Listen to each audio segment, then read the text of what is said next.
Bonjour à tous, j'espère que vous allez bien. Aujourd'hui, je vais parler des débridages des voitures sans permis. Les risques surtout. Déjà, premier risque, si vous avez une voiture sans permis débridée, en cas d'accident, l'assurance risque de ne pas marcher. Et en plus, ces voitures ne sont pas conçues pour rouler à 80 km/h. Car les crash tests que font certains constructeurs sont faits à 50 km/h. Ça veut dire que si jamais vous tapez un mur à 80 km/h, vous risquez de mourir dans votre voiture ou alors d'être gravement blessé. Et en plus, l'assurance risque de ne pas marcher. Vous risquez aussi une très grosse amende, 2 ans de prison. Et de plus, maintenant, en 2026, le débridage des voitures sans permis sera contrôlé. Donc, ça fait que si votre voiture sans permis est débridée, vous serez recalé au contrôle technique. Voilà, je tenais à vous le dire.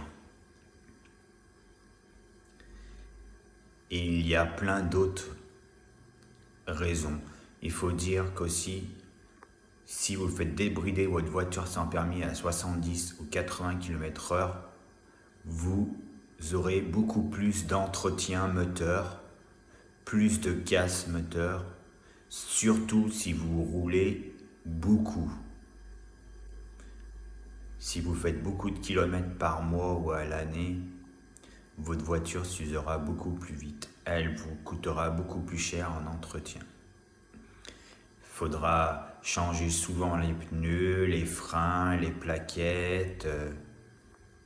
Après, ça sera le variateur moteur qui coûte très cher à changer. Après, ça sera le variateur de boîte et ainsi de suite.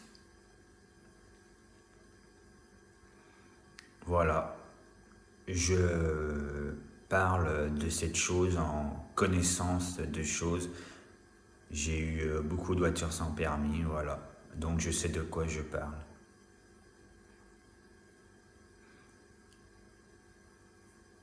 Sur ce, je vous dis à bientôt pour la prochaine vidéo.